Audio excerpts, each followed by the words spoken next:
আজকে মহানগরের একটা সেশন বিদায় হয়ে যাচ্ছে, একটা কাফেলা বিদায় হয়ে যাচ্ছে, আবার নতুন আরেকটি কাফেলা তার দায়িত্ব গ্রহণ করবে। আমরা আশা করব গত সময়ের ভুল ত্রুটি যেগুলি ছিল সেগুলিকে মূল্যায়ন করে ভবিষ্যতে যে কমিটি হবে সেই কমিটির সামনে এগিয়ে যাওয়ার ব্যাপারে শপথ গ্রহণ করবে এবং সংগঠন যেন আগের চেয়ে দুর্বল গতিতে এগিয়ে যায় এই ব্যাপারে তারা চেষ্টা করবে। ভাইয়েরা আমার, এটা আগস্ট মাস চলছে, যেভাবে ডিসেম্বর মাস আসলে আমরা বিজয়ের মাস বলে পুরো মাসটাকে আমরা উদযাপন করি, ঠিক তেমনি ভাবে এই জুলাই আন্দোলন আগস্টের 5 তারিখ পর্যন্ত যেটা চলছিল, 5 তারিখে যে গণ অভ্যুত্থান হয়েছিল সেই মাস এই আগস্ট মাস, এবং সেই জুলাই আন্দোলনকে এই অভ্যুত্থানকে স্মরণ করে রাখার জন্য একটা সেই জুলাই জাদুঘর প্রতিষ্ঠা করা হয়েছে। আমরা যতটুকু খোঁজখবর নিয়েছি সেখানে এই জুলাই আন্দোলনকারীরা তারা যেইভাবে সবাই এখানে সমান্তরালে তাদের অবদান হিসেবে এখানে স্বীকৃতি পাওয়ার কথা ছিল, সেইভাবে স্বীকৃতি দেওয়া হয় নাই। এবং এর প্রমাণ ভারপ্রাপ্ত রাষ্ট্রপতি নিজে উনি বলেছেন যে অমুকের নাম নেই, অমুকের ছবি নেই, এইটা নেই, ওইটা নেই। এই জন্য যাদেরকে দায়িত্ব দেওয়া হয়েছিল এই কাজের জন্য আমি মনে করি তারা ব্যর্থ। তারা অনতি বিলম্বে এটাকে সংশোধন করে নতুন করে এই হলটাকে, জাদুঘরটাকে সাজানোর আমি আহ্বান জানাচ্ছি। ওটাকে কেন্দ্র করে রাষ্ট্রপতির অনুষ্ঠান, প্রধানমন্ত্রীর অনুষ্ঠানে যে একটা হট্টগোলের পরিস্থিতি সৃষ্টি হয়েছিল, এটা আমাদের জন্য একটা কলঙ্কের অধ্যায়। রাষ্ট্রপতির অনুষ্ঠানে বিদেশি কূটনীতিকরা ছিলেন, তাদেরকে সামনে রেখে যে একটা উচ্ছৃঙ্খল অবস্থা, একটা সন্ত্রাসী পরিস্থিতি সৃষ্টি করা হয়েছিল, যে কারণে তারা তাদের নিজেদের প্রাণের ভয়ে এবং আত্মমর্যাদা রক্ষার্থে তারা হল ত্যাগ করেছিল। এই ছেলেপেলেগুলিদেরকে সামনে দিয়ে যারা এই সন্ত্রাস করাচ্ছে, যারা এদেরকে উস্কানি এটা করাচ্ছে, ওরা হইল মূলত এই সন্ত্রাসীদের গডফাদার। আমরা মনে করি যে এইভাবে একটা দেশ চলতে পারে না, একটা সুন্দর জাতি গঠিত হতে পারে না। আমরা সেই 5 তারিখে আমাদের আনন্দের দিন, আমাদের সুখের দিন, এই দিনটাকে কলঙ্কময় করা হয়েছে। আবার ওইদিকে ভারতে বসে সেই বিদায়ী ফ্যাসিস্ট, পলাতক ফ্যাসিস্ট শেখ হাসিনা, সে ওইখানে বসে আবার জাতির উদ্দেশ্যে ভাষণ দেয়, সাংবাদিকদেরকে নিয়ে মিটিং করে, ভারত সরকার সেই সুযোগ তাকে করে দেয়, আবার পরে বলে এর দায় ভারতের নয়। তারা আমাদের সঙ্গে ভালো সম্পর্ক কায়েম করতে চায়। ভালো সম্পর্ক মানে কি, আমার কাছে থাপ্পড় দিয়ে এরপরে পাও দিয়ে দিলে হবে নাকি?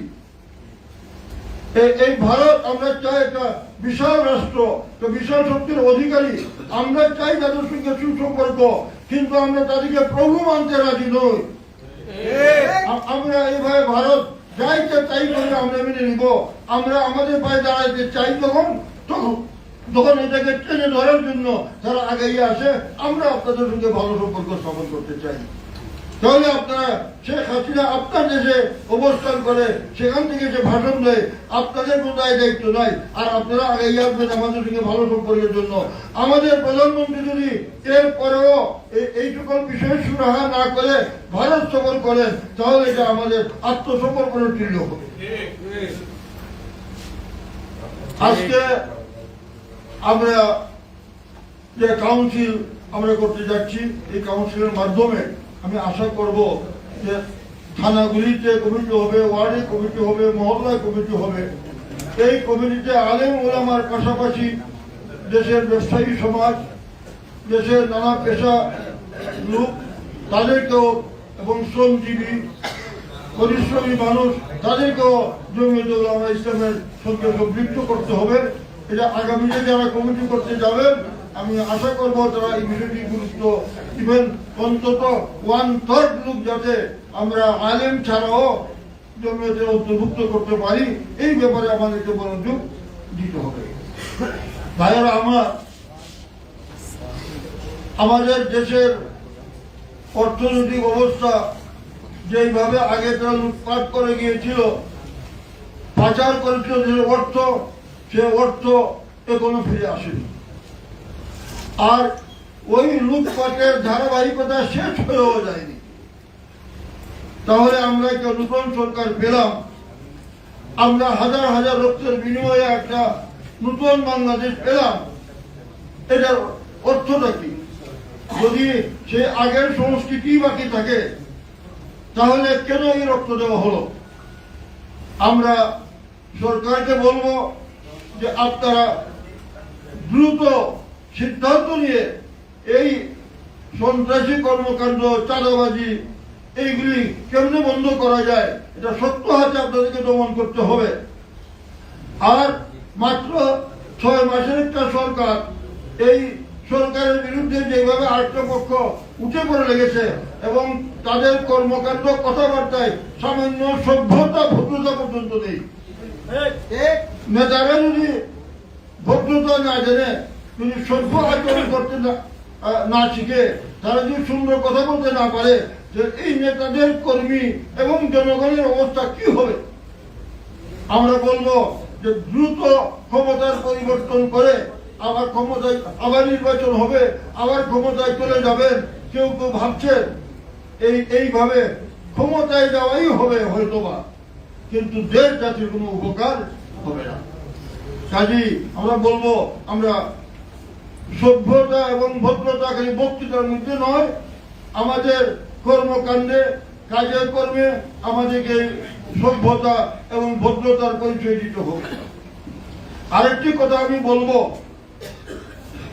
বিভিন্ন দলের নেতৃবৃন্দের বিরুদ্ধে কিছু উপকর্ম 2-4টা দুর্নামমূলক বিষয় জাতির সামনে আসছে। এর জন্য আমার দলের লোকের বিরুদ্ধে আসলে যেমন আমার কষ্ট হয়, আরেক দলের নেতাদের বিরুদ্ধে যদি এই সকল উপকর্মের অপবাদ আসে তাহলে আমার কষ্ট হয়। কেন কষ্ট হয়? যে বেশিরভাগ দেখা যায় ইসলামিক দল বা ইসলামের নামধারী দল, আমাদের এইগুলির মধ্যেই এই সকল অপবাদগুলি রটানো হচ্ছে। আর যারা ইসলামের ধারে কাছে নাই ওদের তো এটা নিয়ে কেউ আলোচনা করার প্রয়োজন মনে করে না। এই জন্য আমি সকল ইসলামিক দল, প্রকৃত ইসলামিক দল হোক আর ইসলামের নামধারী দল হোক, আমি বলবো আমরা প্রত্যেকের নিজের দলের নেতা কর্মীদের ব্যাপারে আমরা সতর্ক হই, আমাদের নেতা কর্মীদেরকে আমরা সতর্ক করি এবং জমিয়ত উলামা ইসলামের নেতা কর্মীরা অন্য কোন দলের নেতা কর্মীর কোন অপকর্ম যদি প্রকাশ পায় আমরা যেন উল্লাস না করি। এই উল্লাস শুধু ওই দলের ক্ষতি করবে না, পুরা ইসলামিক অঙ্গনেরই এটা ক্ষতি করবে। এই জন্য আমরা এইসব ব্যাপারে কথাবার্তা ফেসবুক এগুলোর মধ্যে আমরা খুব হিসাব নিকাশ করে আমরা কাজ করব। আমরা ইসলামী নামের বা ইসলামের লেবাসের, ইসলামের কাছাকাছি কোন একটা সমাজের বা ব্যক্তির দুর্নাম হোক, বদনাম হোক, এইটা আমরা চাই না। এমনকি সকল রাজনীতিবিদ, দেশের সকল নাগরিক আদর্শ চরিত্রবান হয়ে যাক, সেটা কামনা করে আমার বক্তব্য শেষ করছি। আসসালামু আলাইকুম ওয়া রাহমাতুল্লাহ।